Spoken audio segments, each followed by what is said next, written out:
अस्सलाम वालेकुम रहमतुल्लाह।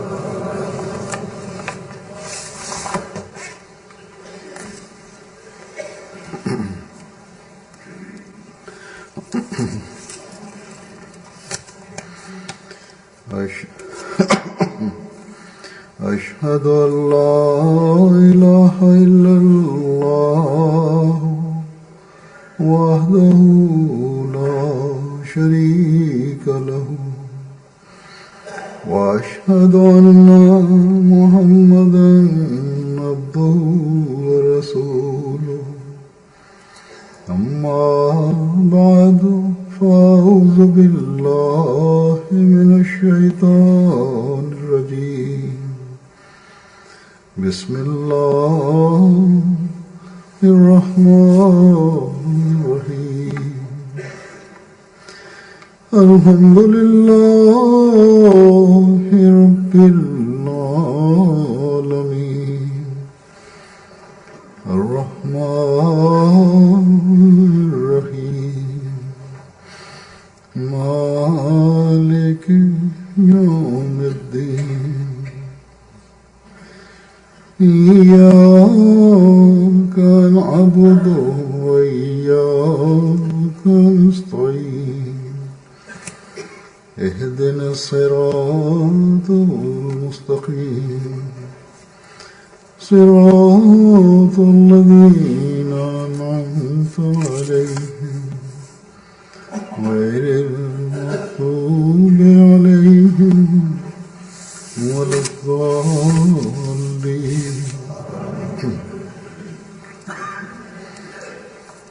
يا أيها الذين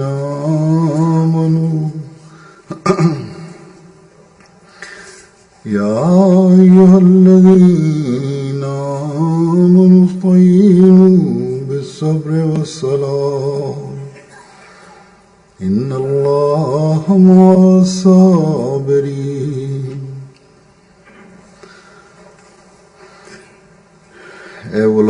വിശ്വസിച്ചവരെ, നമസ്കാരവും ക്ഷമയും മുഖേന അള്ളാഹുവിനോട് സഹായം ചോദിക്കുക. നിശ്ചയമായും അള്ളാഹു സഹനം കൈക്കൊള്ളുന്നവരുടെ കൂടെയാകുന്നു. മനുഷ്യന്റെ ജീവിതത്തിൽ ഒരുപാട് പ്രശ്നങ്ങൾ വരുന്നു. അതിനെ മനുഷ്യന് നേരിടേണ്ടതായി വരുന്നു. വ്യക്തിപരമായി ഒരുപാട് ഭൗതിക പ്രശ്നങ്ങളിലൂടെ മനുഷ്യൻ കടന്നുപോകുന്നു. സഹനം അല്ലാതെ മറ്റൊരു വഴിയും ഇല്ലാത്ത അവസ്ഥകൾ വരുന്നു.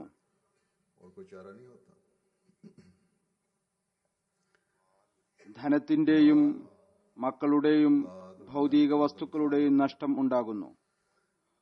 ഒന്നുകിൽ ഭൗതികരായ ആളുകൾ കരഞ്ഞു വിലപിച്ച് അത്തരം അവസ്ഥകളിൽ ഈ നഷ്ടം സഹിക്കുന്നു. അധിക പേർക്കും ഇത് സഹിക്കാൻ പോലും സാധിക്കുകയില്ല. കാരണം ഈ ഭൗതികനായ വ്യക്തി സഹിക്കുമ്പോൾ പോലും അനേകം നിഷേധപരമായ വാക്കുകളും അള്ളാഹുവിനോടുള്ള പരാതിയുടെ വാക്കുകളും വായിൽ നിന്ന് പുറത്തു വരുന്നു. അല്ലെങ്കിൽ ചിലരുണ്ട്, അവർ ഭൗതിക നഷ്ടത്തെ സഹിക്കാൻ സാധിക്കാതെ ചില സമയത്ത് മാനസിക നില തന്നെ നഷ്ടപ്പെട്ടവരായി മാറുന്നു. എന്നാൽ അള്ളാഹുവിന്റെ ചില ദാസന്മാർ ഉണ്ട്, അവർക്ക് ധനത്തിന്റെയും ജീവന്റെയും നഷ്ടം സഹിക്കേണ്ടതായി വരുന്നു. അല്ലെങ്കിൽ മാനസികമായ പ്രയാസപ്പെടുത്തലിലൂടെ കടന്നു പോകേണ്ടതായി വരുന്നു. അല്ലെങ്കിൽ ശാരീരികമായ പ്രയാസങ്ങൾ മർദ്ദനത്തിന്റെയും പീഡനത്തിന്റെയും രൂപത്തിൽ സഹിക്കേണ്ടതായി വരുന്നു. അള്ളാഹുവിന്റെ കൽപ്പന അനുസരിച്ചുകൊണ്ട് അള്ളാഹു നിയോഗിച്ച നബിയെയും അള്ളാഹുവിന്റെ സത്യാത്മാവിനെയും അവർ വിശ്വസിക്കുന്നവരാണ് എന്ന ഒരു കാരണം കൊണ്ട് മാത്രമാണ് ഇത്. അഥവാ അവരുടെ ഭൗതിക ധനനഷ്ടവും അള്ളാഹുവിനു വേണ്ടിയായിരിക്കും माली नुकसान भी ജീവന്റെ നഷ്ടവും खुदा അള്ളാഹുവിനു വേണ്ടി ആയിരിക്കും. എന്നാൽ जानी नुकसान भी, അവർ ഈ എല്ലാ നഷ്ടങ്ങളുണ്ടായിട്ടും लेकिन ഒരു പരാതിയും ഇല്ലാതെ കടന്നുപോകുന്നു. वो इस सब नुकसान से बगैर किसी शिकवे के അതെ, गुजर जाते हैं। അള്ളാഹുവിനോട് തീർച്ചയായും ദുആ ചെയ്യുന്നു, അള്ളാഹുവെ, നീ അയച്ച ആളെ വിശ്വസിച്ചത് കാരണം കൊണ്ട് करते हैं कि ऐ अल्लाह अब जब ഞങ്ങളുടെ മേൽ पर ये ഇതെല്ലാം അടിച്ചേൽപ്പിക്കപ്പെടുകയാണ്. तेरे भेजे हुए അതുകൊണ്ട് നീ की वजह से ഞങ്ങളുടെ സഹനശക്തിയെ വർദ്ധിപ്പിച്ചു തന്നാലും, നീ സ്വയം ഞങ്ങളെ സഹായിക്കാനായി വന്നാലും, ताकतों को ഈ അക്രമികളുടെ അക്രമത്തിൽ നിന്ന് ഞങ്ങളെ രക്ഷപ്പെടുത്തിയാലും, हमारी मदद को നിനക്ക് വേണ്ടി आलमों के जुल्मों से हमें बचा। ഞങ്ങൾ ഏതൊരു പരീക്ഷണത്തിലൂടെയാണോ കടന്നുപോയിക്കൊണ്ടിരിക്കുന്നത് तेरी खातिर അതിൽ ഞങ്ങൾക്ക് സ്ഥിരചിത്തതയും പ്രദാനം ചെയ്താലും, से हम गुजर रहे हैं, മറ്റുള്ളവർ इसमें सवात कदम भी अता फरमा। പ്രവാചകന്മാരുടെ ചരിത്രം വായിക്കുന്നു, दूसरी दुनिया അല്ലെങ്കിൽ കേൾക്കുന്നു. तो अंबिया की तारीफ മറ്റു മുസ്ലിങ്ങൾ വിശുദ്ധ ഖുർആനിൽ പ്രവാചകന്മാരുടെയും അവരെ വിശ്വസിച്ചവരുടെയും കാര്യങ്ങൾ कुरान करीम വായിക്കുകയും കേൾക്കുകയും ചെയ്യുന്നു. ആദ്യകാല മുസ്ലിങ്ങൾക്ക് നേരിടേണ്ടി വന്ന സംഭവങ്ങളും और इब्तदाई मुसलमानों के साथ അവർ മർദ്ദനത്തിന് ഇരയായ സംഭവങ്ങളും വായിക്കുന്നു, और അല്ലെങ്കിൽ തങ്ങളുടെ പണ്ഡിതന്മാരിൽ നിന്ന് കേൾക്കുന്നു. എന്നാൽ पढ़ते हैं। അഹ്മദി മുസ്ലിങ്ങൾ लेकिन അവരാണ് अहमदी मुसलमान മുഹമ്മദി മസീഹിനെ വിശ്വസിച്ചത് കാരണം, റസൂൽ തിരുമേനി സല്ലല്ലാഹു അലൈഹി വസല്ലമയുടെ സത്യസന്ധനായ ദാസനെ വിശ്വസിച്ചത് കാരണം, हजरत सल्लल्लाहु ഇസ്ലാമിന്റെ പുനരുജ്ജീവനത്തിനു വേണ്ടി വന്ന अलैहि सादक को मानने की वजह से അള്ളാഹുവിന്റെ इस्लाम की സത്യാത്മാവിനെ വിശ്വസിച്ചത് കാരണം आने वाले ഒരുപക്ഷെ ताला के फरिश्तादे पर മറ്റുള്ളവർക്ക് മതപരമായ മർദ്ദനത്തിന്റെ പഴയ സംഭവങ്ങളും കഥകളുമായിട്ടുള്ള അവസ്ഥകളിലൂടെ जो പ്രത്യക്ഷമായ നിലയിൽ दूसरों के लिए शायद അഹ്മദികൾ കടന്നുപോകുന്നവരാണ്. पुराने മറ്റു ചില സംഘടനകളും വിഭാഗങ്ങളും ഇത് പറയാൻ സാധ്യതയുണ്ട്. ग्रोह और फिरके ഞങ്ങളും മതം കാരണം ये भी ये कह सकते എതിർപ്പും ശത്രുതയും നേരിട്ടുകൊണ്ടിരിക്കുന്നു. कि हम भी मजहब की वजह से എന്നാൽ दुश्मनियों का ഇവർ എല്ലാവരും തന്നെ, लेकिन ഈ വിഭാഗങ്ങളും ഈ സംഘടനകളും लोग जो हैं തങ്ങളുടെ എതിരാളികളോടും ശത്രുക്കളോടും അവസരം ലഭിക്കുമ്പോൾ അതുപോലെ തന്നെ അക്രമം ചെയ്ത് പ്രതികാരവും ചെയ്യുന്നു. ഏതുപോലെയാണോ അവരോട് അക്രമം ചെയ്തത്. इस तरह जुल्म करके എന്നാൽ അഹ്മദികൾ തന്നെയാണ് जिस तरह के जुल्म उन पर, വിശ്വാസികളാണ് എന്നതിന് മാതൃക കാണിച്ചുകൊണ്ട് लेकिन अहमदी हैं നിയമത്തെ തങ്ങളുടെ കൈകളിൽ എടുക്കാതെ खाते हुए कानून को അക്രമത്തിൽ സഹനം കൈക്കൊണ്ടുകൊണ്ട് അള്ളാഹുവിന്റെ മുമ്പിൽ കുനിയുന്നു, അവനോട് സഹായം ചോദിക്കുന്നു. अल्लाह ताला के आगे झुकते हैं। ഇത് അഹ്മദി മുസ്ലിങ്ങളും മറ്റുള്ളവരും തമ്മിലുള്ള ഒരു വലിയ വ്യത്യാസമാണ്. बस ये एक बहुत बड़ा फर्क है നാം मुसलमानों में और दुनिया के दूसरे लोग। അപ്രകാരമായിരിക്കുകയും ചെയ്യേണ്ടതുണ്ട്. हम वो लोग हैं, കാരണം നാം ഹദ്റത്ത് മസീഹ് മൗഊദ് അലൈഹി സ്വലാത്തു വസ്സലാമിനെ വിശ്വസിച്ചിരിക്കുന്നു. होना चाहिए ऐसा, क्योंकि हम അവർ ഭൗതിക പരീക്ഷണം കൊണ്ടും എതിരാളികളുടെ ശത്രുത കൊണ്ടും दुनियावी आजमाइशों और मुखालफीन की സഹനത്തിന്റെ കോന്തല കൈ വെടിയുന്നവരല്ല. അതുകാരണം തങ്ങളുടെ ഈമാനിൽ നിന്ന് പിന്നോട്ടു പോകുന്നവരും അല്ല. इस वजह से നാം ഈ കാര്യത്തിന്റെ ഗ്രാഹ്യം ഉള്ളവരാണ്. हटने वाले നമ്മുടെ ദുഃഖത്തിനുള്ള പരിഹാരം കേവലം അല്ലാഹുവിന്റെ പക്കൽ മാത്രമാണുള്ളത്. നാം പ്രയാസങ്ങളുടെ സമയത്ത് ഭൗതികരുടെ മുന്നിലല്ല, अल्लाह के पास। മറിച്ച് എല്ലാ ശക്തികളുടെയും ഉടമസ്ഥനായ അള്ളാഹുവിന്റെ മുമ്പിലാണ് കുനിയേണ്ടത്. അവനോടാണ് സഹായം ചോദിക്കേണ്ടത്. ताकतों के मालिक खुदा के सामने അവനാണ് നമുക്ക് उससे मदद നമ്മുടെ സഹനവും ദുആയും കൊണ്ട് ഈ പ്രയാസങ്ങളിൽ നിന്ന് മോക്ഷം നൽകുക. में हमारे सब्र അവൻ മോക്ഷം നൽകുകയും ചെയ്യും ഇൻഷാ അല്ലാഹ്. हमें इन मुश्किलात से അവൻ ഒരിക്കലും തന്നെ പൂർണ്ണമായ നിലയിൽ वाला है और निजात दिलाएगा इंशाअल्लाह। वो कभी തന്നിലേക്ക് കുനിയുന്നവരെ अपनी अपनी तरफ झुकने वालों को ശൂന്യമായ കൈകളോടെ തിരിച്ചയക്കുകയില്ല. वापस नहीं करता। ആരാണോ അവനു വേണ്ടി അവനാൽ സ്ഥാപിക്കപ്പെട്ട ജമാഅത്തിനു വേണ്ടി ത്യാഗം ചെയ്യുന്നത് അവർക്ക് തീർച്ചയായും പ്രതിഫലം നൽകുക തന്നെ ചെയ്യും. की खातिर നാം कुर्बानी करते हैं। റസൂൽ തിരുമേനി സല്ലല്ലാഹു അലൈഹി വസല്ലമയുടെ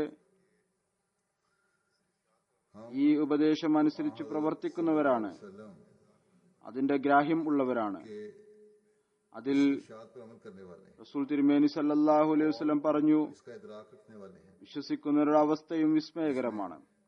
आप सल्लल्लाहु अलैहि वसल्लम ने फरमाया അവന്റെ എല്ലാ കാര്യങ്ങളും अजीब है, നന്മ അടങ്ങിയതാണ്. ഈ സ്ഥാനം കേവലം വിശ്വാസിക്ക് മാത്രമാണ് ലഭ്യമായിട്ടുള്ളത്. അഥവാ അവനെന്തെങ്കിലും സന്തോഷം ഉണ്ടാവുകയാണെങ്കിൽ അതിന് നന്ദി രേഖപ്പെടുത്തുന്നു, അൽഹംദുലില്ലാ എന്ന് പറയുന്നു, അള്ളാഹുവിന്റെ മുമ്പിൽ സുജൂദിൽ വീഴുന്നു. अल्हम्दुलिल्लाह पढ़ता है।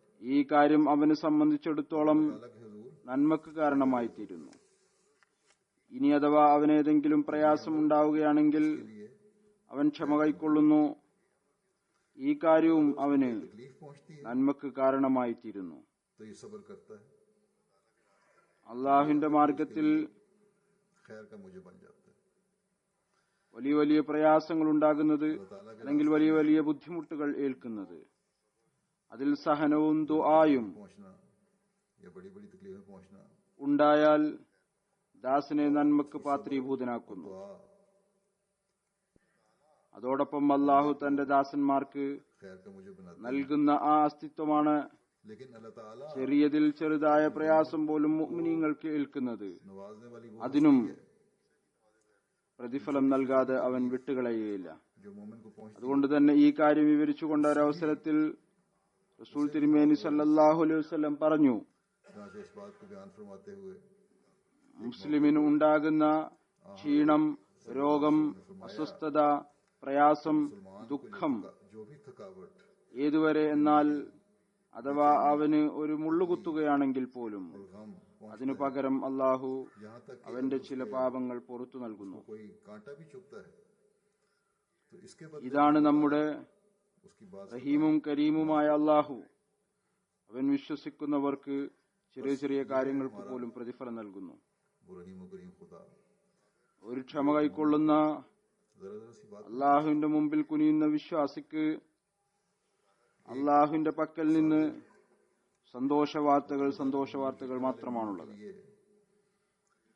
तो अल्लाह ताला की മറ്റൊരവസരത്തിൽ खुशखबरियां റസൂൽ തിരുമേനി സല്ലല്ലാഹു അലൈഹി വസല്ലം നമുക്ക് ക്ഷമയുടെയും ദുആയുടെയും പ്രാധാന്യം പറഞ്ഞു തന്നുകൊണ്ടും അതിന്റെ ഫലമായുള്ള അള്ളാഹുവിന്റെ പെരുമാറ്റത്തെക്കുറിച്ച് പറഞ്ഞു തന്നുകൊണ്ടും പറഞ്ഞു, और इसके बदले में അള്ളാഹുവിന്റെ മാർഗത്തിൽ ഒഴുകുന്ന രക്തത്തുള്ളിയും രാത്രിയിൽ राह में നമസ്കരിച്ചുകൊണ്ട് कतरा അള്ളാഹുവിനോടുള്ള ഖശിയത്ത് കാരണം കണ്ണുകളിൽ നിന്ന് ഒഴുകുന്ന കണ്ണുനീർ തുള്ളികളെക്കാൾ खशियत മറ്റൊരു തുള്ളിയും തന്നെ അള്ളാഹുവിന് പ്രിയപ്പെട്ടതായില്ല. आंख से टपकने वाले कतरे से അള്ളാഹുവിന് മനുഷ്യൻ कोई कतरा अल्लाह ताला को पसंद नहीं।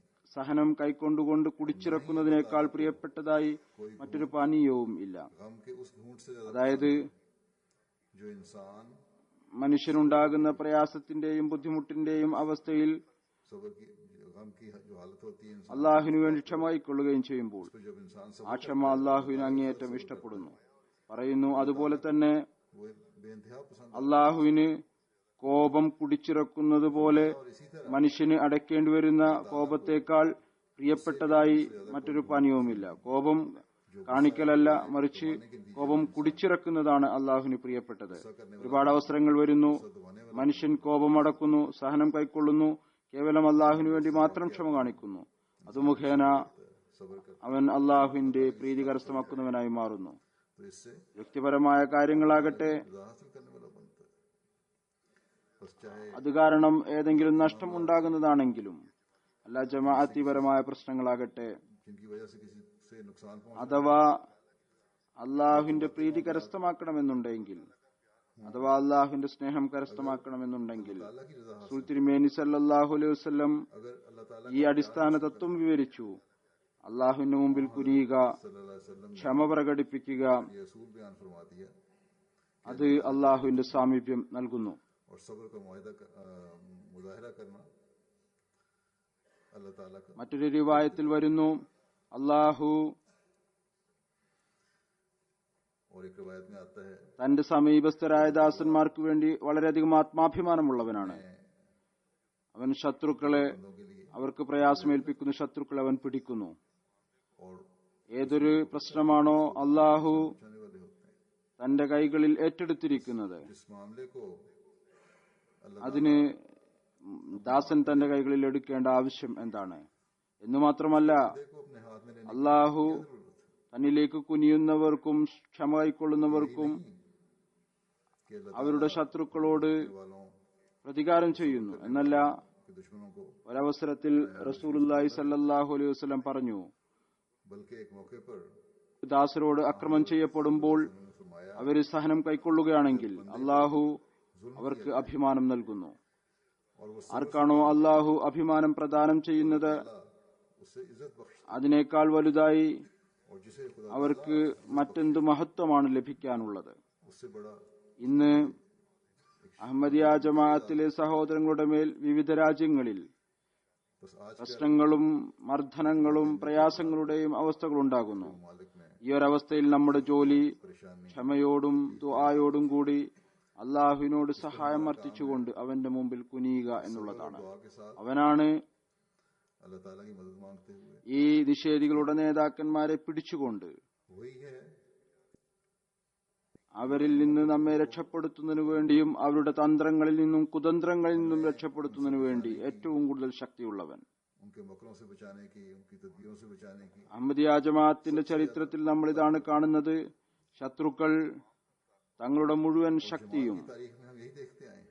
സാധന സാമഗ്രികളും ഉണ്ടായിട്ടും പരാജിതരും ലക്ഷ്യം നേടാത്തവരുമായി മാറി. और वसाइल के बावजूद भी ജമാഅത്തിന്റെ ചുവടുകൾ മുന്നോട്ട് തന്നെ കുതിച്ചുകൊണ്ടിരുന്നു.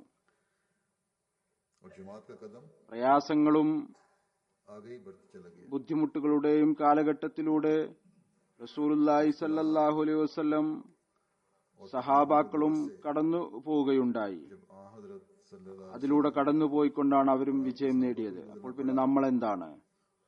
ഒരു പ്രയാസവും സഹിക്കാതെ വിജയം ലഭിക്കുന്നതിനു വേണ്ടി तो हम क्या चीज റസൂലുള്ളാഹി സല്ലല്ലാഹു അലൈഹി വസല്ലമയുടെ कामयाबी हासिल പീഡനങ്ങളുടെ കാലഘട്ടത്തെ വിവരിച്ചുകൊണ്ട് ഒരു സ്ഥലത്ത് ഹദ്റത്ത് മസീഹ് മൗഊദ് അലൈഹി സ്വലാത്തു വസ്സലാം പറയുന്നു, दे 13 വർഷത്തെ കാലം ഒരു ചെറിയ കാലമല്ല. दौलतलाम ഈ കാലഘട്ടത്തിൽ റസൂലുള്ളാഹി സല്ലല്ലാഹു അലൈഹി വസല്ലം कम नहीं होता। എത്രമാത്രം പ്രയാസങ്ങളാണ് സഹിച്ചത് അത് വിവരിക്കുക എന്നതുപോലും സാധ്യമല്ല. वसल्लम ने സമൂഹത്തിന്റെ ഭാഗത്ത് നിന്ന് उनका बयान പ്രയാസങ്ങളും പീഡനങ്ങളും നൽകുന്നതിൽ ഒരു കുറവും വരുത്തിയില്ല. तकालीफ और इज़ार रसानी में പറയുന്നു, कोई कसर नहीं। ഇവിടെ മറുഭാഗത്ത് അള്ളാഹുവിൽ നിന്ന് ക്ഷമ കൈക്കൊള്ളാനും സ്ഥിരചിത്തത സ്വീകരിക്കാനുമുള്ള കൽപ്പനയാണ് ഉണ്ടായിരുന്നത്. ഒരു ഭാഗത്ത് സമൂഹം പീഡനങ്ങൾക്കുമേൽ പീഡനം ചെയ്യുന്നു, മറുഭാഗത്ത് അള്ളാഹുവിന്റെ കൽപ്പന ക്ഷമ കൈക്കൊള്ളുക, സ്ഥിരചിത്തത കാണിക്കുക എന്നുള്ളതായിരുന്നു. दूसरी तरफ अल्लाह ताला का हुक्म यह പറയുന്നു, कि सब्र को കൂടെ കൂടെ ഈ കൽപ്പന ഇറങ്ങിക്കൊണ്ടിരുന്നു. എങ്ങനെയാണോ പൂർവ്വകാല പ്രവാചകന്മാർ ക്ഷമ കൈക്കൊണ്ടത്, घुमाते हैं और बार बार हुक्म होता था कि जिस അതുപോലെ നീയും ക്ഷമ കൈക്കൊള്ളുക. सब्र किया है റസൂലുള്ളാഹി സല്ലല്ലാഹു അലൈഹി വസല്ലം പരിപൂർണ സഹനത്തോടുകൂടി ഈ പ്രയാസങ്ങളെ സഹിച്ചുകൊണ്ടിരുന്നു. തബ്ലീഗിൽ ഒരു माल सब्र അലസതയും കാണിച്ചില്ല. तकालीफ को എന്നല്ല, ചുവടുകൾ മുന്നോട്ട് തന്നെ കുതിച്ചുകൊണ്ടിരുന്നു. പറയുന്നു, യാഥാർത്ഥ്യം ഇതാണ്, റസൂലുള്ളാഹി സല്ലല്ലാഹു അലൈഹി വസല്ലമയുടെ ക്ഷമ മുമ്പുള്ള പ്രവാചകന്മാരെ പോലെ ആയിരുന്നില്ല. കാരണം അവരൊരു പരിമിതമായ സമൂഹത്തിലേക്കാണ് നിയോഗിക്കപ്പെട്ടത്. അതുകൊണ്ട് അവരുടെ പ്രയാസങ്ങൾ, क्योंकि वो അവർ കേൾക്കേണ്ട പീഡനങ്ങൾ होकर आए थे। അത് ആ ഒരു സമയം വരെ മാത്രം പരിമിതമായിരുന്നു. എന്നാൽ അതിനെതിരിൽ റസൂലുള്ളാഹി സല്ലല്ലാഹു അലൈഹി വസല്ലമയുടെ महदूद होती थी। ക്ഷമ വളരെ വലുതായിരുന്നു. കാരണം ഒന്നാമതായി हजरत सल्लल्लाहु अलैहि वसल्लम തന്റെ സമൂഹം തന്നെ റസൂലുള്ളാഹി സല്ലല്ലാഹു അലൈഹി വസല്ലമയ്ക്ക് എതിരായി മാറി सबसे अव्वल പീഡനത്തിനു വേണ്ടി മുതിരുകയും ചെയ്തു. आप सल्लल्लाहु अलैहि वसल्लम के मुखालिफ ക്രിസ്ത്യാനികളും ശത്രുക്കളായി. और इज़ार रसानी की तरफ അപ്പോൾ നാം और ईसाई भी दुश्मन हो ഏതൊരാളുടെ ബൈഅത്തിൽ വന്നുകൊണ്ടാണോ, ആരാണോ റസൂലുള്ളാഹി സല്ലല്ലാഹു അലൈഹി വസല്ലമയുടെ ദാസത്വത്തിൽ ഇസ്ലാമിന്റെ പുനരുജ്ജീവനത്തിനു വേണ്ടി വന്നിരിക്കുന്നത്. सल्लल्लाहु अलैहि वसल्लम की എല്ലാ മതങ്ങളുടെ മേലും ഇസ്ലാമിന്റെ ശ്രേഷ്ഠത സ്ഥാപിക്കുന്നതിനു വേണ്ടി വന്നത്. മുസ്ലിങ്ങളുടെ राह पर इस्लाम ഈ ഭിന്നത साबित करने के लिए आया है और मुसलमान ഇല്ലാതാക്കിക്കൊണ്ട് ഒരു കൈകളിൽ ഒരുമിച്ചുകൂട്ടി इन्हें ഉമ്മത്തെ വാഹിദ ആക്കുന്നതിനു വേണ്ടി വന്നത്. അപ്പോൾ നമുക്കും हाथ पर നമ്മളിൽ നിന്നും സ്വന്തക്കാരിൽ നിന്നും उम्मत वाहिदा बनाने के लिए आया है। അന്യരിൽ നിന്നും तो हमें भी എല്ലാവരുടെയും എതിർപ്പിനെ നേരിടേണ്ടതായി വരും. सबकी അന്യരായിട്ടുള്ളവർ ഇപ്പോൾ തുറന്ന നിലയിൽ ഈ വിധത്തിൽ ലോകത്തിലെ അധിക രാജ്യങ്ങളിലും എതിർപ്പ് പ്രകടിപ്പിക്കാറില്ല. ഏതുപോലെയാണോ कर इस तरह मुखालफत दुनिया के अक्सर ममालिक में नहीं करते। ഇസ്ലാമിന്റെ ആദ്യ കാലഘട്ടത്തിൽ മുസ്ലിങ്ങൾക്ക് എതിർപ്പിനെ നേരിടേണ്ടതായി വന്നത്. इस्लाम के पहले दौर में എന്നല്ല ഇവര് को അതായത് അമുസ്ലിങ്ങൾ അവര് എതിർക്കുന്നുണ്ടെങ്കിൽ പോലും बल्कि ये लोग വളരെ जो बगैर मुस्लिम നല്ല ഒരു രീതിയിലുള്ള എതിർപ്പാണ്, വളരെ ചിന്തിച്ചുകൊണ്ട് ആണ് എതിർക്കുന്നത്. ഈ വിധത്തിലുള്ള ഒരു മാർഗം അവലംബിച്ചുകൊണ്ട് ഇസ്ലാമിനെ എതിർക്കുന്നു. ऐसे तरीके इख्तियार करते हैं അപ്പോൾ അതുകൊണ്ട് പറയാൻ സാധിക്കും ഇവർ അക്രമം ഒന്നും ചെയ്തില്ല, जो എന്നാൽ എതിർപ്പ് അവരേതായിരുന്നാലും നടത്തിക്കൊണ്ടിരിക്കുന്നു. जुल्म कोई नहीं किया। ഇവരെയും നമുക്ക് പ്രതിരോധിക്കേണ്ടതായി വരും ഇതേ രീതിയിൽ. അതുകൊണ്ടാണ് ഹദ്റത്ത് മസീഹ് മൗഊദ് അലൈഹി ഇസ്ലാം പറഞ്ഞത്, हमने करना ഏതൊരായുധമാണോ उसी तरीके से ഇസ്ലാമിന്റെ ശത്രുക്കൾ എതിരാളികൾ ഇസ്ലാമിനെ ഇല്ലാതാക്കുന്നതിന് വേണ്ടി ഉപയോഗിക്കുന്നത് അത് തന്നെയാണ് നമ്മൾ ഉപയോഗിക്കേണ്ടത്. അത് ലിറ്ററേച്ചറും തബ്ലീഗിന്റെയും ആയുധമാണ്. वही हमने करना है और वो लिटरेचर और तबलीग का हथियार है। അമുസ്ലിം ലോകത്ത് ഇസ്ലാം പ്രചരിക്കാൻ തുടങ്ങുമ്പോൾ दुनिया में അപ്പോൾ അമുസ്ലിം രാജ്യങ്ങളും इस्लाम फैलना शुरू होगा। ജമാഅത്തിനെ എതിർക്കുന്നതായിരിക്കും. അവർ കാണുമ്പോൾ गैर मुस्लिम ममालिक भी ഇവിടെയുള്ള പ്രാദേശികരായിട്ടുള്ള ആളുകളും ഇസ്ലാം സ്വീകരിച്ചുകൊണ്ടിരിക്കുന്നു എന്നല്ല, यहाँ के मुकामी लोग भी ചില സ്ഥലങ്ങളിൽ അത്തരത്തിലുള്ള സംഭവങ്ങൾ ഉണ്ടാകുന്നു. हर जगह ऐसे वाकयात हो भी जाते തുടക്കത്തിൽ ചില ചർച്ചുകൾ വളരെ സന്തോഷഹൃദയത്തോടുകൂടി ഓരോ ചർച്ചുകൾ നമുക്ക് ഫംഗ്ഷൻ നടത്താൻ വേണ്ടി നൽകി. എന്നാൽ ആളുകളുടെ ശ്രദ്ധ വർദ്ധിക്കുന്നു എന്ന് കണ്ടപ്പോൾ എതിർക്കാൻ തുടങ്ങി. कि लोगों का रुझान बढ़ തരില്ല എന്ന് പറഞ്ഞ് നിഷേധിക്കുകയുണ്ടായി. हो गई और इनकार कर दिया। അവർക്ക് അറിയാൻ സാധിച്ചു ഈ ഇസ്ലാം യഥാർത്ഥ ഇസ്ലാമാണ്. അഹമ്മദിയ ജമാഅത്ത് ഏതിന്റെ തബ്ലീഗാണോ ചെയ്യുന്നത്, പ്രചരിപ്പിക്കുന്നത്, അത് ഒരു സമയത്ത് വിജയം നേടുക തന്നെ ചെയ്യും. इसकी तबलीग करती है और फैला रही है। ഈ യഥാർത്ഥ ഇസ്ലാം एक वक्त में അഹമ്മദിയ ജമാഅത്ത് മുഖേന തന്നെ വ്യാപിക്കും എന്നുള്ളത് വിധിക്കപ്പെട്ടിട്ടുള്ളതാണ്. എന്നാൽ इस्लाम ഇപ്പോൾ मुकद्दर है कि जमात अहमदिया के जरिए से ही फैलना है। लेकिन इस वक्त മുസ്ലിങ്ങളുടെ മുല്ലമാർ തങ്ങളുടെ മിമ്പർ നഷ്ടപ്പെടുമോ എന്നുള്ള ഭയം കാരണം എല്ലാ സ്ഥലത്തും എതിർപ്പിൽ മുൻപന്തിയിലാണ്. हर जगह मुखालफत में पेश पेश है।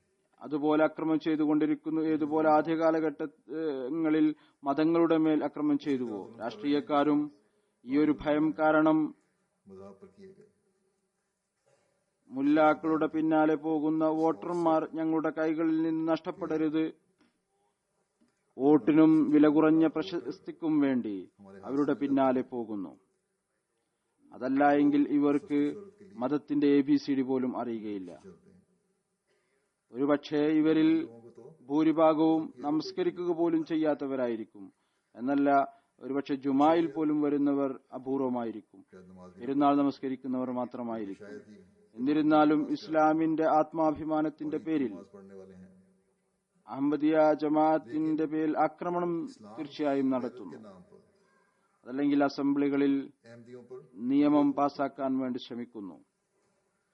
പാകിസ്ഥാനിലും സ്വതന്ത്ര കശ്മീരിൽ ഇന്ന് पास करवाने ഇപ്പോൾ അസംബ്ലിയിൽ പാകിസ്ഥാനി മുല്ലാക്കളുടെ സ്വാധീനത്തിൽപ്പെട്ട അവിടുത്തെ മുല്ലാക്കളും അവിടുത്തെ രാഷ്ട്രീയക്കാരും അഹമ്മദികളെ അമുസ്ലിങ്ങളാക്കി പ്രഖ്യാപിക്കാൻ കശ്മീരി അസംബ്ലിയിൽ പ്രമേയം अहमदियों को गैर मुस्लिम സമർപ്പിച്ചു കഴിഞ്ഞിരിക്കുന്നു. असेंबली में करारदाद ഏതായിരുന്നാലും पेश कर रहे हैं।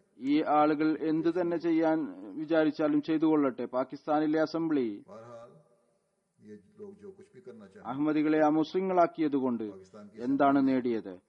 ജമാഅത്തിന്റെ എന്ത് പുരോഗതിയാണ് തടഞ്ഞത്? അള്ളാഹുവിന്റെ അനുഗ്രഹത്താൽ ജമാഅത്ത് कौन सी जमात की तरक्की रुक गई। പുതിയ പുതിയ വിശാലതകൾ കൈവരിച്ചുകൊണ്ട് മുന്നോട്ട് പോയിക്കൊണ്ടിരിക്കുകയാണ്. എന്നാൽ ജമാഅത്ത് അംഗങ്ങൾ ഈ കാര്യം ഓർക്കേണ്ടതാണ്. चली जा रही है। ക്ഷമയോടുകൂടി അള്ളാഹുവിന്റെ സഹായത്തിനു വേണ്ടി ദുആ ചെയ്യുകയും അവന്റെ മുമ്പിൽ കുനിയുകയും തങ്ങളുടെ നമസ്കാരങ്ങളുടെയും ഇബാദത്തുകളുടെയും സംരക്ഷിക്കുകയും ചെയ്യുക എന്നുള്ളത് ഓരോ അഹമ്മദിയുടെയും നിർബന്ധ കടമയാണ്. अपनी नमाजों और इबादतों की हिफाजत ഈ കാര്യം തന്നെയാണ് അള്ളാഹുവിന്റെ അനുഗ്രഹങ്ങളെക്ക് കൂടുതൽ അവകാശികളാക്കി മാറ്റുകയും ചെയ്യുക. പിന്നീട് അൾജീരിയയിൽ എതിർപ്പുകളുണ്ട്. के मजीद वारिस बनाएगी। കഴിഞ്ഞ പല പ്രാവശ്യം ഞാൻ अलजायर में ഖുതുബകളിൽ പരാമർശിച്ചിട്ടുണ്ട്. അഹമ്മദിയത്ത് കാരണം दफा मैं जिक्र कर चुका हूँ ഒരുപാട് പേർ ജയിലുകളിൽ खुतबों में। അവർക്ക് 1 വർഷം മുതൽ 3 വർഷം മുതൽ ശിക്ഷ നൽകപ്പെട്ടിരിക്കുന്നു. ഡസൻ കണക്കിന് അഹമ്മദികൾക്ക് ശിക്ഷ വിധിക്കപ്പെട്ടിരിക്കുന്നു. 3 साल तक की ഇതുവരേക്കും അവരെ ജയിലിൽ അയച്ചിട്ടില്ല. जिन्होंने अहमदियों को के सजाओं के എന്നാൽ ഏതു നിമിഷവും പിടിച്ചുകൊണ്ട് അവരെ ജയിലിലേക്ക് അയക്കാം. जेल में तो नहीं भेजा, लेकिन किसी वक्त ही पकड़कर വിവിധ തരത്തിലുള്ള വിലക്കുകൾ ഏർപ്പെടുത്തിയിരിക്കുന്നു. അതിനെല്ലാം കാരണം അവിടെയുള്ള മുല്ലാക്കൾക്ക് मुख्तलिफ किस्म की അഹമ്മദിയത്തിന്റെ പുരോഗതി सिर्फ इसलिए ഇഷ്ടപ്പെടുന്നില്ല എന്നുള്ളത് മാത്രമാണ്. ഇതവർക്ക് സഹിക്കാൻ സാധിക്കുന്നില്ല. तरक्की खटक रही है। അതുപോലെ തന്നെ नहीं हो रहा उनसे। ബംഗ്ലാദേശിൽ തുടർച്ചയായി എതിർപ്പ് നടന്നുകൊണ്ടിരിക്കുന്നു. इसी तरह ഇന്തോനേഷ്യയിലും നടന്നുകൊണ്ടിരിക്കുന്നു. അറേബ്യൻ രാജ്യങ്ങളിൽ നടന്നുകൊണ്ടിരിക്കുന്നു. എന്നാൽ കഴിഞ്ഞ ദിവസം ബംഗ്ലാദേശിൽ ഒരു സ്ഥലത്ത്, एशिया में चलती है, अरब ममालिक में भी चलती ആ സ്ഥലത്തിന്റെ പേര് ശുഭായി എന്നാണ്, ജില്ലാ മേമൻ സിംഗിൽ है। एक जगह അവിടെയുള്ള ഒരു സ്ഥലത്ത് അവിടെ നമ്മുടെ പള്ളി ആക്രമിക്കപ്പെട്ടു. മൗലവിമാർ, जिला मेमन सिंह നമ്മുടെ മുറബി മുസ്തഫീസുർ റഹ്മാൻ സാഹിബിനെ हमला किया मौलवियों ने, കഠിനമായ നിലയിൽ और हमारे കത്തികൊണ്ടും കഠാര കൊണ്ടും ആക്രമിച്ചുകൊണ്ട് മുറിവേൽപ്പിച്ചു. ഇത്രമാത്രം ഭയാനകമായ രീതിയിൽ മുറിവേൽപ്പിച്ചു. पंजरों के वार കത്തികൊണ്ടും കഠാര കൊണ്ടും മുഴുവൻ ശരീരവും അരിപ്പയാക്കി കളഞ്ഞു. किए, चाकूस के साथ വയറ്റിലും ആക്രമണം നടത്തി. പറയുന്നു അദ്ദേഹത്തിന്റെ ഒരു വൃക്ക പുറത്തേക്ക് വന്നു. पेट കഴുത്തിൽ वार हुए। മുറിവേൽപ്പിച്ചു. वो कहते हैं कि गुर्दा भी उनको बाहर आ गया, ജീവനാടി മുറിഞ്ഞു പോകുന്നതിന് രക്ഷപ്പെട്ടു. എന്നാൽ तन पर वार थे, എല്ലാ ഭാഗത്തു നിന്നും കാണുന്നവർ പറയുന്നത് से बच गई। രക്തം लेकिन हर जगह से देखने वाले बताते हैं തുറിച്ചു പോവുകയായിരുന്നു എന്നാണ്. പോലീസ് സമയത്ത് വരികയും बहरहाल पुलिस पहुंच गई मौके पर। ഖുദ്ദാം എത്തുകയും ജമാഅത്തിലെ ആളുകൾ എത്തുകയും അദ്ദേഹത്തെ അവരിൽ നിന്ന് രക്ഷപ്പെടുത്തി ഹോസ്പിറ്റലിൽ കൊണ്ടുപോവുകയും जमात के अफराद ഖുദ്ദാം രക്തം നൽകുകയും ചെയ്തു. അള്ളാഹു അനുഗ്രഹിച്ചു. खून दिया। ഹോസ്പിറ്റലിൽ എത്തി. അവിടെ നല്ല ഡോക്ടർമാരുണ്ടായിരുന്നു. നല്ല ചികിത്സയും ലഭിച്ചു. लेट पहुंच गई अस्पताल। അനേകം മണിക്കൂറുകൾ അദ്ദേഹത്തിന്റെ ഓപ്പറേഷൻ നടന്നു. ഇന്നലെ വരെ ലഭിച്ച അറിയിപ്പനുസരിച്ച് സ്റ്റേബിൾ ആണ്. बहरहाल कल तक की हाल എന്നാൽ ഇപ്പോഴും അപകടനില തരണം ചെയ്തു കഴിഞ്ഞിട്ടില്ല. स्टेबल तो है, लेकिन अभी हालत ബോധം വന്നു. ആ ബോധം വന്ന സമയത്ത് സംസാരിക്കാൻ സാധിക്കുമായിരുന്നില്ല. എന്നാൽ എഴുതി അദ്ദേഹം നൽകിയ കാര്യങ്ങൾ, അതിലും ഈ പ്രയാസത്തിലൂടെ കടന്നുപോയതിനു ശേഷം ഒരു വിശ്വാസിയുടെ പ്രൗഢിയാണ് കാണാൻ സാധിക്കുന്നത്. മറ്റുള്ളവരെ കുറിച്ചുള്ള വ്യാവിലാതിയാണ്.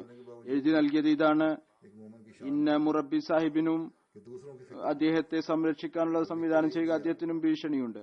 അതല്ലെങ്കിൽ തന്റെ മാതാപിതാക്കളുടെ കുറിച്ചുള്ള വ്യാകുലതയാണ് രേഖപ്പെടുത്തിയത്.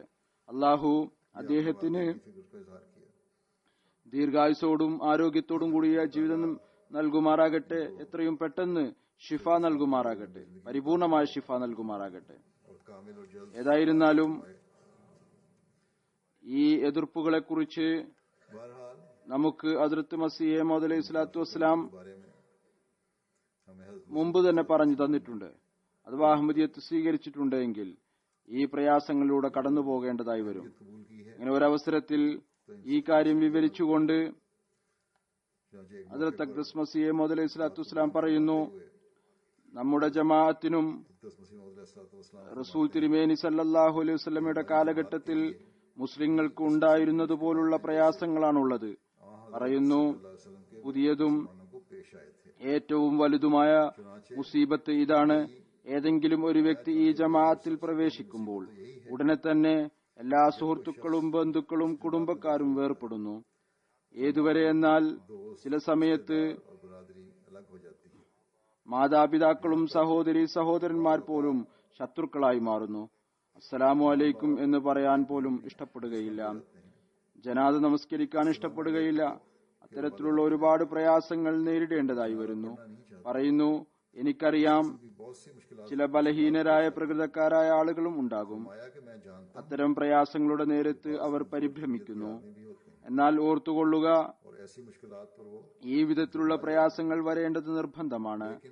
നിങ്ങൾ നബിമാരെക്കാളും റസൂൽമാരെക്കാളും വലിയവരല്ല. അവരിൽ ഈ വിധത്തിലുള്ള പ്രയാസങ്ങളും ബുദ്ധിമുട്ടുകളും ഉണ്ടായി. ഇത് വരുന്നത് അള്ളാഹുവിൽ ഈമാൻ ദൃഢമായി തീരുന്നതിനു വേണ്ടിയാണ്, പരിശുദ്ധമായ മാറ്റത്തിനുള്ള അവസരം ലഭിക്കുന്നതിനു വേണ്ടിയാണ്. ദുആയിൽ മുഴുകുക. നിങ്ങൾ അമ്പിയാക്കളെയും ദൂതന്മാരെയും അനുധാവനം ചെയ്യേണ്ടത് നിർബന്ധമാണ്. ക്ഷമയുടെ മാർഗം അവലംബിക്കുക. നിങ്ങൾക്കൊരു നഷ്ടവും ഉണ്ടാവുകയില്ല. സത്യം സ്വീകരിച്ചുകൊണ്ട് നിങ്ങളെ ഉപേക്ഷിക്കുന്ന സുഹൃത്ത്, അയാൾ യഥാർത്ഥത്തിലുള്ള നിങ്ങളുടെ സുഹൃത്തല്ല. അതുകൊണ്ട് അയാളെക്കുറിച്ച് നിങ്ങൾ വ്യാകുലപ്പെടേണ്ടതില്ല. കാരണം അയാൾ നിങ്ങളുടെ യഥാർത്ഥത്തിലുള്ള സുഹൃത്തല്ല. അല്ല എങ്കിൽ നിങ്ങളുടെ കൂടെ നിൽക്കുകയായിരുന്നു വേണ്ടിയിരുന്നത്. നിങ്ങളെ കേവലം ഈ കാരണം കൊണ്ട്, നിങ്ങൾ അള്ളാഹുവിനാൽ സ്ഥാപിതമായ പ്രസ്ഥാനത്തിൽ പ്രവേശിച്ചതുകൊണ്ട് നിങ്ങളെ ഉപേക്ഷിക്കുകയും നിങ്ങളിൽ നിന്ന് വിട്ടുനിൽക്കുകയും ചെയ്യുന്നവരോട് നിങ്ങൾ കലാപവും കലഹവും ഉണ്ടാക്കരുത്. മറിച്ച് അവർക്ക് വേണ്ടി അദൃശ്യത്തിൽ നിന്ന് ദുആ ചെയ്യുക. നമ്മുടെ രീതി ഇതായിരിക്കേണ്ടതാണ്. മറ്റുള്ളവർ ശത്രുത കാണിക്കുന്നു, എന്നിരുന്നാലും നാം അവർക്ക് വേണ്ടി ദുആ ചെയ്യുന്നു. പറയുന്നു, ദുആ ചെയ്യുക. അള്ളാഹു അവർക്കും ഈ ഉൾക്കാഴ്ചയും തിരിച്ചറിവും നൽകുമാറാകട്ടെ. ഏതൊന്നാണോ തന്റെ അനുഗ്രഹം കൊണ്ട് അവൻ നിങ്ങൾക്ക് നൽകിയത്, നിങ്ങൾ നിങ്ങളുടെ പരിശുദ്ധ മാതൃകയും നല്ല നടപ്പും കൊണ്ട് നിങ്ങൾ ഒരു നല്ല മാർഗമാണ് സ്വീകരിച്ചിരിക്കുന്നത് എന്ന കാര്യം തെളിയിച്ചു കാണിക്കുക. അഹമ്മദിത്വം സ്വീകരിച്ചുകൊണ്ട് ഒരു കുറ്റമല്ല ചെയ്തത്, പാപമല്ല ചെയ്തത്, ഏതെങ്കിലും മാലിന്യത്തിലല്ല പോയത്, മറിച്ചൊരു നല്ല മാർഗമാണ് നിങ്ങൾ സ്വീകരിച്ചത്. ഈ ഒരു പ്രതിപ്രവർത്തനമാണ് ഈ ആക്രമണങ്ങൾക്ക് ശേഷം നമ്മൾ കാണിക്കേണ്ടത്, നമ്മൾ കാണിക്കുകയും ചെയ്യുന്നത്. ഏതായിരുന്നാലും നിയമപരമായ കാര്യങ്ങൾ നമ്മൾ ചെയ്യും, ദുആയും ചെയ്യും ഇവരുടെ പരിഷ്കരണത്തിനു വേണ്ടി. എന്നാൽ അതോടൊപ്പം തന്നെ കുറ്റവാളികൾക്കായി നമ്മൾ നിയമപരമായ കാര്യങ്ങളും ചെയ്യും. അത് ചെയ്യുന്നതായിരിക്കും. ഇതും അള്ളാഹുവിന്റെ ഒരു കൽപ്പനയാണ്. എന്നാൽ ഒരിക്കലും തന്നെ ക്ഷമയുടെ കോന്തല കൈവിടുകയില്ല, കൈവിടാൻ പാടുള്ളതുമല്ല. എല്ലാ പ്രയാസങ്ങളുടെയും ബുദ്ധിമുട്ടിന്റെയും അവസരത്തിൽ അള്ളാഹുവിന്റെ മുമ്പിൽ മാത്രമാണ് നമ്മൾ കുനിയുന്നത്. അവന്റെ മുമ്പിൽ മാത്രമായിരിക്കും ഇൻഷാ അല്ലാഹ് കുനിയുകയും ചെയ്യുക. എന്നാൽ ചില സമയത്ത് ചില ആളുകളെ കുറിച്ച് എനിക്ക് പരാതികൾ ലഭിക്കുന്നു. അവർക്ക് ഇത്തരത്തിലുള്ള പ്രയാസങ്ങളില്ല. ഇവിടെ ഇരിക്കുന്ന ആളുകൾക്ക് ഇവിടെ അവർക്ക് തബ്ലീഗിനുള്ള അവസരം ലഭിക്കുന്നു. അവർ നേരിട്ട് ചിലപ്പോൾ തബ്ലീഗ് ചെയ്യുമ്പോൾ, അല്ലെങ്കിൽ സോഷ്യൽ മീഡിയയിൽ മൗലവിമാർക്ക് തബ്ലീഗ് ചെയ്യുമ്പോൾ, അല്ലെങ്കിൽ ചിലരുമായി സംവാദം നടത്തുമ്പോൾ അത്തരത്തിലുള്ള കഠിനമായ വാക്കും ഭാഷയും ഉപയോഗിക്കുന്നു.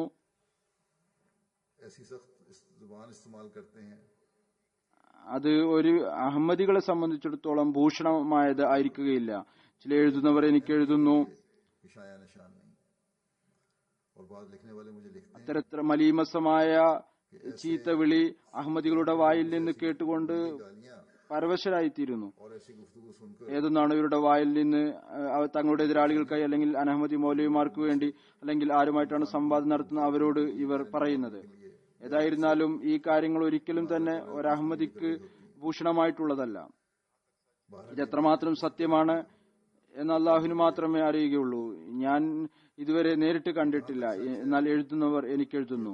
അഹമ്മദികൾക്കെതിരിൽ അത്തരത്തിലുള്ള സംസാരം നടക്കുമ്പോൾ അനഹമ്മദികളുടെ ഭാഷ കൂടുതൽ നിർമ്മലമായിരിക്കും. അഥവാ ഈ കാര്യം സത്യം ആണ് എങ്കിൽ ഞാൻ അത്തരത്തിലുള്ള അഹമ്മദികളോട് പറയുകയാണ്, നിങ്ങൾ തബ്ലീഗ് ചെയ്യാതിരിക്കുന്നതാണ് നല്ലത്. ഈ തബ്ലീഗ് അവരെ സംബന്ധിച്ചിടത്തോളം അള്ളാഹുവിന്റെ സാമീപ്യം നൽകുന്നതിന് പകരം അള്ളാഹുവിന്റെ കോപത്തിന് പാത്രീഭൂതരാക്കുകയായിരിക്കും ചെയ്യുക. ഇതുപോലെ ഹദീസിൽ വിവരിക്കപ്പെട്ടിരിക്കുന്നു, അള്ളാഹുവിന് ക്ഷമയും കോപത്തും കുടിച്ചിറക്കുകയും ചെയ്യുന്നതാണ് ഇഷ്ടപ്പെടുന്നത്. നമ്മൾ പ്രഖ്യാപനം നടത്തുന്നത് തന്നെ എന്താണ്? കോപം അവർക്കാണ് വരുന്നത്, ആരുടെ കയ്യിലാണോ തെളിവൊന്നും ഇല്ലാത്തത്. അഥവാ നമ്മുടെ പക്കൽ തെളിവുണ്ടെങ്കിൽ നമുക്ക് കോപം വരാൻ ഒരു കാരണവും ഇല്ല. ഹദ്റത്ത് മസീഹ് മൗഊദ് അലൈഹി സ്വലാത്തു വസ്സലാമിന്റെ ഈ കാര്യം എപ്പോഴും നമ്മൾ ഓർക്കേണ്ടതാണ്. അവിടുന്ന് പറയുന്നു, നോക്കൂ, ഞാൻ ഈ കാര്യത്തിന് വേണ്ടിയാണ് നിയോഗിക്കപ്പെട്ടിരിക്കുന്നത്. നിങ്ങളെ കൂടെ കൂടെ ഈ കാര്യം ഉപദേശിക്കുക, എല്ലാവിധത്തിലുള്ള ഫസാദിൽ നിന്നും കലാപത്തിന്റെ സ്ഥലങ്ങളിൽ നിന്നും രക്ഷപ്പെടുക, ചീത്ത വിളി കേട്ടുകൊണ്ട് ക്ഷമ കൈക്കൊള്ളുക, തിന്മക്കുള്ള മറുപടി നന്മ കൊണ്ട് നൽകുക. ആരെങ്കിലും കുഴപ്പമുണ്ടാക്കാൻ തുനിഞ്ഞാൽ നിങ്ങൾ അത്തരം സ്ഥലങ്ങളിൽ നിന്ന് ഒഴിഞ്ഞു പോവുക എന്നതാണ് നല്ലത്. നിർമ്മലതയോടുകൂടി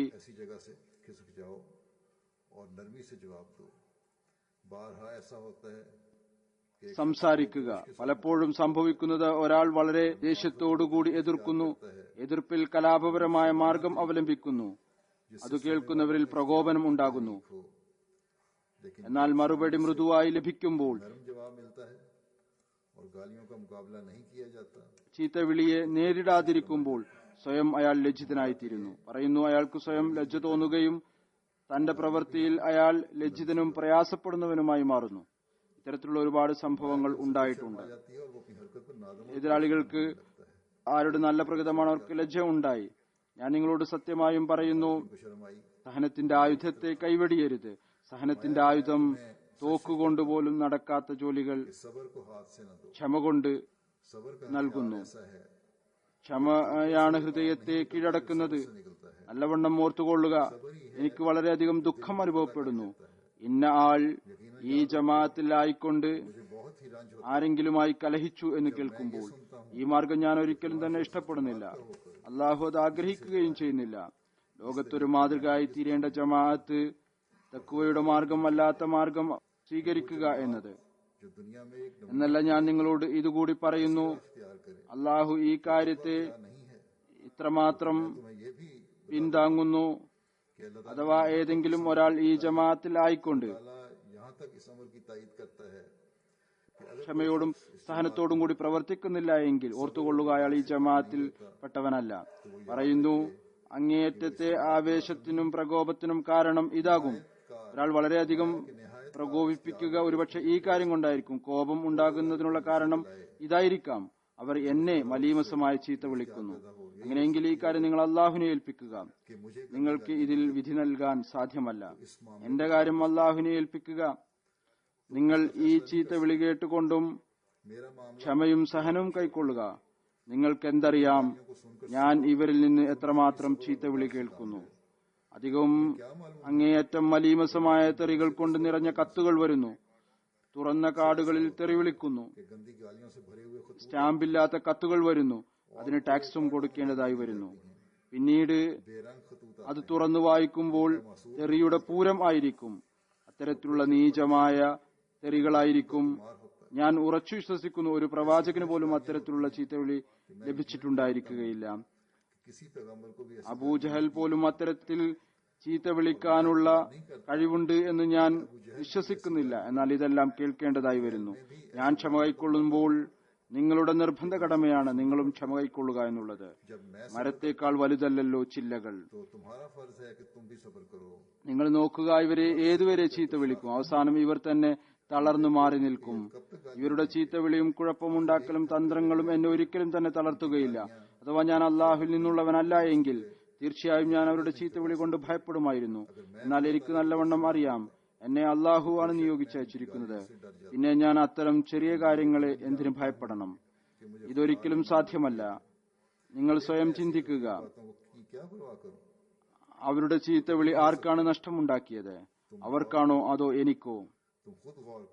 അവരുടെ ജമാഅത്ത് കുറഞ്ഞു, എന്റെ ജമാഅത്ത് വർദ്ധിച്ചു. അഥവാ ഈ ചീത്തവിളി എന്തെങ്കിലും തടസ്സം ഉണ്ടാക്കുമായിരുന്നുവെങ്കിൽ. ഏത് കാലത്താണ് അവിടുന്ന് ഈ കാര്യം എഴുതുന്നത്? പറയുന്നു, ഇപ്പോൾ ജമാഅത്ത് 2 ലക്ഷത്തിലധികം ആയിരിക്കുന്നു. ഇന്ന് ഈ ചീത്തവിളികളെല്ലാം ഉണ്ടായിരുന്നിട്ടും അള്ളാഹുവിന്റെ അനുഗ്രഹത്താൽ 209 രാജ്യങ്ങളിൽ ലോകത്ത് ജമാഅത്ത് വ്യാപിച്ചിരിക്കുകയാണ്. പറയുന്നു, ഈ ആളുകൾ ഇവരിൽ നിന്ന് തന്നെ വന്നവരാണല്ലോ, അതോ മറ്റെവിടെ നിന്നെങ്കിലും വന്നതാണോ? ഈ ചീത്ത വിളിക്കുന്ന ആളുകൾ ജമാഅത്തിൽ അവരിൽ നിന്ന് തന്നെ വന്ന് പ്രവേശിച്ചതാണ്. അവർ എന്നിൽ കുഫറിന്റെ ഫത്വ പുറപ്പെടുവിച്ചു. എന്നാൽ ആ കുഫറിന്റെ ഫത്വ കൊണ്ട് എന്ത് സ്വാധീനമാണ് ഉണ്ടായത്? ജമാഅത്ത് വളർന്നു. കുഫറിന്റെ ഫത്വയുടെ ഫലം എന്തായിരുന്നു? ജമാഅത്ത് വളർന്നു. അഥവാ ഈ ജമാഅത്ത് ആസൂത്രണ തന്ത്രം കൊണ്ടു ആയിരുന്നുവെങ്കിൽ ഈ ഫത്വക്ക് തീർച്ചയായും സ്വാധീനം ഉണ്ടാകുമായിരുന്നു. ഈ ജമാഅത്ത് സ്ഥാപിക്കുക എന്നത് എന്റെ ഒരു പദ്ധതി ആയിരുന്നുവെങ്കിൽ ഫത്വക്ക് സ്വാധീനം ഉണ്ടാകുമായിരുന്നു. എന്നാൽ ഒരു സ്വാധീനവും ഉണ്ടായില്ല. പറയുന്നു, എന്റെ മാർഗത്തിൽ കുഫർ ഫത്വ വലിയ ഒരു തടസ്സം സൃഷ്ടിക്കുമായിരുന്നു. എന്നാൽ ഏതൊരു കാര്യമാണോ അള്ളാഹുവിന്റെ ഭാഗത്തു നിന്നുള്ളത് അതിനെ തകർക്കുക എന്നത് മനുഷ്യന്റെ കഴിവിൽപ്പെട്ടതല്ല. എന്റെ എതിരാളികൾ ചെയ്യുന്ന ആസൂത്രണങ്ങൾ തിരിച്ചറിയുന്നവർക്ക് ദുഃഖം മാത്രമാണ് ഉണ്ടാവുക. ഞാൻ തുറന്നു പറയുന്നു, ഇവർ എന്നെ എതിർക്കുന്നവർ ഒരു വലിയ നദിക്ക് മുന്നിൽ അത് അതിന്റെ മുഴുവൻ ശക്തിയോടും കൂടി ഒഴുകുകയാണ്, തങ്ങളുടെ കൈവെക്കുകയാണ് ചെയ്യുന്നത്. എന്നിട്ട് അത് മുഖേന അതിനെ തടയാൻ ആഗ്രഹിക്കുന്നു. എന്നാൽ അതിന്റെ ഫലം വ്യക്തമാണ്, അത് നിൽക്കുകയില്ല. അവർ ഈ ചീത്തവിളി കൊണ്ട് അതിനെ തടയാൻ ആഗ്രഹിക്കുന്നു, എന്നാൽ ഒരിക്കലും തന്നെ ഇത് നിൽക്കുകയില്ല. ഓർത്തുകൊള്ളുക, ഒരിക്കലും നിൽക്കുകയില്ല. പറയുന്നു, ചീത്ത വിളിക്കുക എന്നത് നല്ല വ്യക്തികളുടെ ജോലിയാണോ? പറയുന്നു, ഞാൻ ഈ മുസ്ലിങ്ങളുടെ കാര്യത്തിൽ ഖേദിക്കുന്നു. ഇവർ എന്ത് മുസ്ലിങ്ങളാണ്? എത്ര അധപ്പതിച്ച നിലയിലാണ് ഇവർ വായ തുറക്കുന്നത്. ഞാൻ അള്ളാഹുവിന് സത്യം ചെയ്തുകൊണ്ട് പറയുന്നു, അത്തരത്തിലുള്ള മലീമസമായ തെറികൾ ഞാൻ ഒരിക്കലും തന്നെ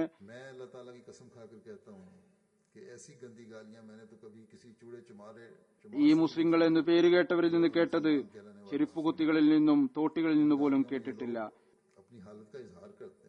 ഏതൊന്നാണോ ഈ ചീത്തവിളിയിലൂടെ അവർ തങ്ങളുടെ അവസ്ഥ പ്രകടിപ്പിക്കുകയാണ് ചെയ്യുന്നത്. ഇവർ ഫാസിക്കങ്ങളും ഫാജിരിങ്ങളും ആണ് എന്ന് അംഗീകരിക്കുകയാണ് ചെയ്യുന്നത്. അള്ളാഹുരുടെ കണ്ണുകൾ തുറക്കുമാറാകട്ടെ, അവരുടെ കാരുണ്യം ചെയ്യുമാറാകട്ടെ. നമ്മൾ ഓർക്കേണ്ടതാണ്, അഥവാ ഈ കാര്യം ശരിയാണെങ്കിൽ സോഷ്യൽ മീഡിയയിൽ ചില അഹമ്മദികൾ ദേഷ്യപ്പെട്ടുകൊണ്ട് ഇവർക്ക് തെറ്റായ രീതിയിൽ കഠിനമായ രീതിയിൽ മറുപടി നൽകുന്നുവെങ്കിൽ അങ്ങനെ ഇവർ ഈ ഒരു തെറ്റ് മാത്രമല്ല ചെയ്യുന്നത്, മറിച്ച് നമ്മൾ ഈ ഒരു തെറ്റ് കൂടി അകപ്പെടുന്നു. പുതിയ തലമുറയെയും അഹമ്മദിയത്തിൽ നിന്ന് ദൂരപ്പെടുത്തുകയാണ് ചെയ്യുന്നത്.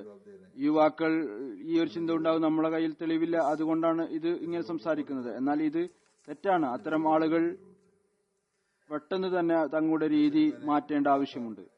ഞാൻ പറഞ്ഞതുപോലെ ചീത്തക്കുള്ള മറുപടി ചീത്ത കൊണ്ട് നൽകുന്നതിന്റെ അർത്ഥം എന്ന് പറയുന്നത് നമ്മുടെ കയ്യിൽ തെളിവില്ല എന്നുള്ളതാണ്. ഹദ്റത്ത് മസീഹ് മൗഊദ് അലൈഹി സ്വലാത്തു വസ്സലാം വിവിധ രീതിയിൽ നമ്മെ ഈ കാര്യം മനസ്സിലാക്കി തന്നിട്ടുണ്ട്. നമ്മൾ എപ്പോഴും ക്ഷമയുടെ കോന്തല മുറുകെ പിടിക്കണം. അപ്പോൾ ഞാൻ നിങ്ങളുടെ മുമ്പിൽ മസീഹ് ഇസ്ലാമിന്റെ ഒരു ഉദ്ധരണി കേൾപ്പിക്കാം. അതിൽ മസീഹ് സ്വലാത്തു വസ്സലാം പറയുന്നു, ഞാൻ ഇത് കൂടെ മുമ്പിൽ വെക്കുന്നത് മസീഹ് സ്വലാത്തു വസ്സലാമിന്റെ അധ്യാപനം എന്താണെന്ന് വ്യക്തമാക്കുന്നതിന് വേണ്ടിയാണ്. പറയുന്നു, എന്നെ ഇവർ ചീത്ത വിളിക്കുന്നു, എന്നാൽ ഞാൻ ഇവരുടെ ചീത്ത വിളിയെ വിലവെക്കുകയില്ല. ഇതിൽ ഞാൻ ദുഃഖിക്കുകയും ചെയ്യുന്നില്ല.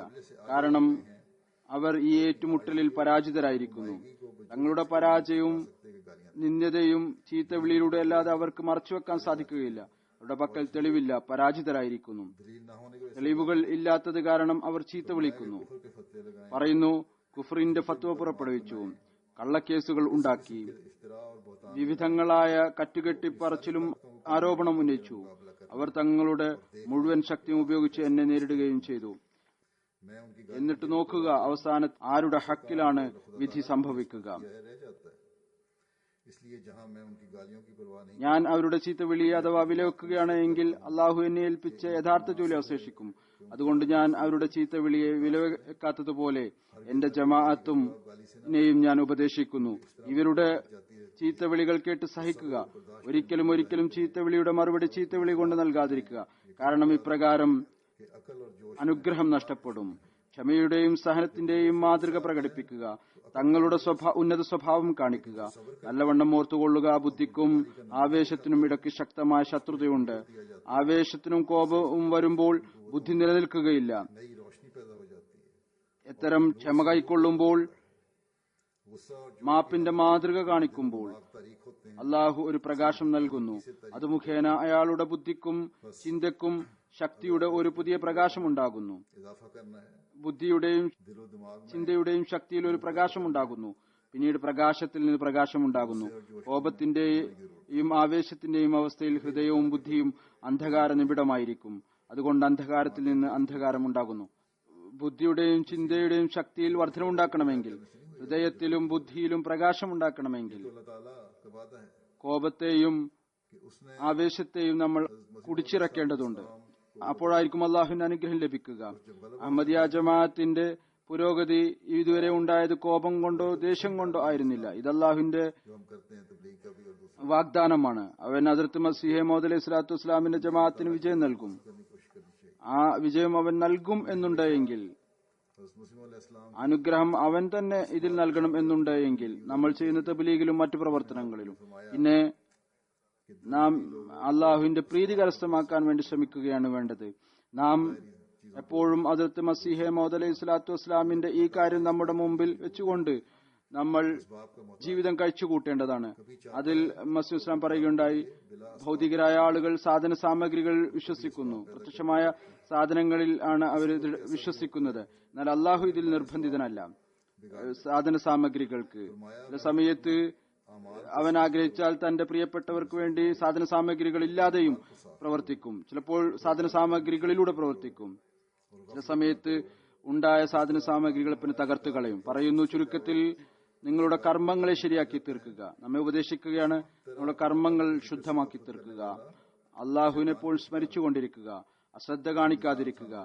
ഏതുപോലെ ഓടിക്കൊണ്ടിരിക്കുന്ന വേട്ടമൃഗം അലസത കാണിക്കുമ്പോൾ വേട്ടക്കാരന്റെ കയ്യിൽ അകപ്പെടുന്നുവോ, അതേപോലെ അള്ളാഹുവിന്റെ സ്മരണയിൽ നിന്ന് വിട്ടുനിൽക്കുന്ന ശൈത്താന്റെ കയ്യിൽ അകപ്പെടുന്നു. ഈ ഉദാഹരണം ഓർമ്മ വെക്കുക. വേട്ടമൃഗം ഓടുന്നു, വേട്ടക്കാരനെ കണ്ടുകൊണ്ട് അലസത കാണിച്ചാൽ വേട്ടക്കാരൻ പിടിക്കപ്പെടുന്നു. അതുപോലെ മനുഷ്യൻ ദുആകളിലും അള്ളാഹുവിനോട് സഹായം ചോദിക്കുന്നതിലും അലസത കാണിക്കുകയാണെങ്കിൽ ശൈത്താന്റെ പിടിയിൽ അകപ്പെടുന്നു. തൗബയെ എപ്പോഴും സജീവമാക്കി വെക്കുക, ഒരിക്കലും അതിനെ നിർജീവമാക്കാതിരിക്കുക, ഇസ്തിഗ്ഫാർ ചെയ്തുകൊണ്ടിരിക്കുക. കാരണം ഏതൊരു അവയവമാണോ ഉപയോഗിക്കുന്നത് അതാണ് പ്രയോജനപ്പെടുക. ഏതൊന്നിനാണോ ഉപയോഗിക്കാതെ ഉപേക്ഷിക്കുന്നത് അതെപ്പോഴേക്കും ഉപയോഗശൂന്യമായി മാറും. അതുപോലെ തൗബയെയും എപ്പോഴും സജീവമാക്കുക, അതൊരിക്കലും ഉപയോഗശൂന്യമായി പോകാതിരിക്കുന്നതിനു വേണ്ടി. നിങ്ങൾ യഥാർത്ഥത്തിലുള്ള തൗബ ചെയ്തിട്ടില്ല എങ്കിൽ അത് പാറമേലിട്ട വിത്ത് പോലെയാണ്. യഥാർത്ഥത്തിലുള്ള തൗബ ചെയ്തു എങ്കിൽ അത് നല്ല ഭൂമിയിൽ വിതച്ച വിത്ത് പോലെയാണ്. അത് അതിന്റെ ഫലം നൽകുന്നു. ഇപ്പോൾ ഈ തൗബയിൽ ഒരുപാട് പ്രയാസങ്ങളുണ്ട്. ഇവിടെ കാദിയാനിൽ വന്ന ചില ആളുകളെ ഉപദേശിച്ചുകൊണ്ടാണ് പറയുന്നത്, നിങ്ങൾ തിരിച്ചു പോകുമ്പോൾ നിങ്ങൾക്ക് ആളുകളിൽ നിന്ന് ഒരുപാട് കാര്യങ്ങൾ കേൾക്കേണ്ടതായി വരും. ആളുകൾ പലതും സംസാരിക്കും. നിങ്ങൾ ഒരു കള്ളനും വ്യാജവാദിയും ദജ്ജാലുമായ ആളെ ആണ് ബൈഅത്ത് ചെയ്തിരിക്കുന്നത്. അത്തരം ആളുകളുടെ മുമ്പിൽ ആവേശം ഒരിക്കലും കാണിക്കരുത്. നാം അള്ളാഹുവിന്റെ പക്കൽ നിന്ന് ക്ഷമക്ക് വേണ്ടിയാണ് നിയോഗിക്കപ്പെട്ടിരിക്കുന്നത്. അതുകൊണ്ട് നിങ്ങൾ അവർക്ക് വേണ്ടി ദുആ ചെയ്യുക. അള്ളാഹു അവർക്കും ഹിദായത്ത് നൽകുമാറാകട്ടെ. ഏതുപോലെയാണോ നിങ്ങൾക്ക് പ്രതീക്ഷയുള്ളത്, അവർ നിങ്ങളുടെ വാക്കുകൾ ഒരിക്കലും കേൾക്കുകയില്ല എന്നത്, നിങ്ങളും അവരിൽ നിന്ന് മുഖം തിരിക്കുക. നമ്മുടെ വിജയത്തിനുള്ള ആയുധം എന്ന് പറയുന്നത് ഇസ്തിഗ്ഫാറും തൗബയും ദീനി അറിവിലുള്ള വർധനവും അള്ളാഹുവിന്റെ മഹത്വം മുന്നിൽ വെക്കലും 5 നേര നമസ്കാരങ്ങൾ അനുഷ്ഠിക്കുകയും ചെയ്യുക എന്നുള്ളതാണ്. നമസ്കാരം ദുആ സ്വീകാര്യതയുടെ താക്കോലാണ്. നമസ്കരിക്കുമ്പോൾ ദുആ ചെയ്യുക, അതിൽ അശ്രദ്ധ കാണിക്കാതിരിക്കുക.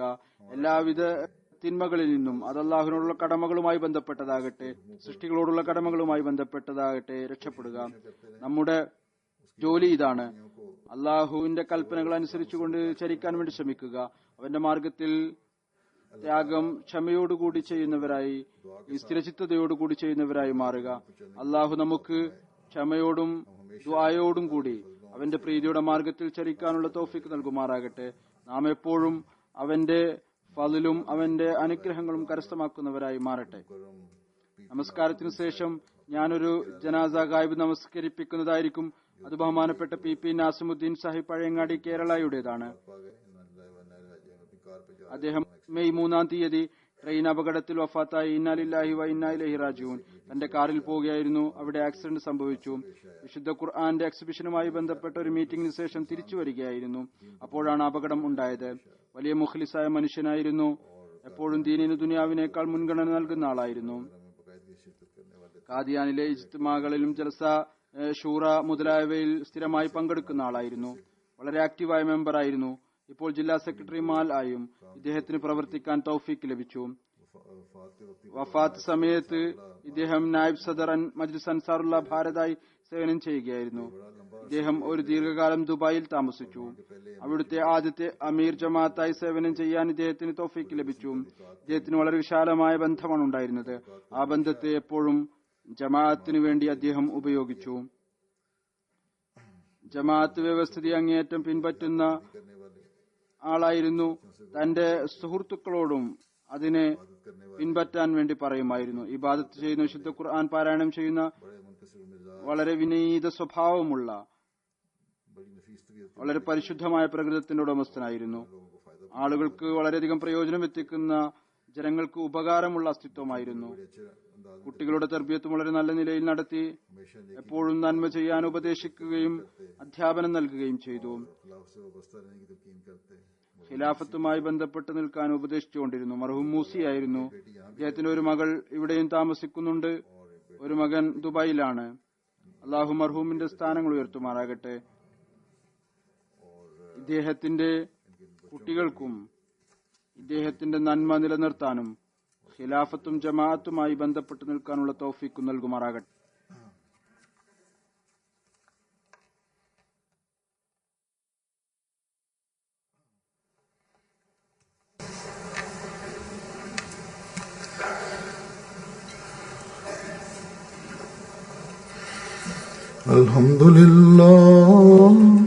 الحمد لله نحمده ونستعينه ونستغفره ونؤمن به ونتوكل عليه ونعوذ بالله من شرور أنفسنا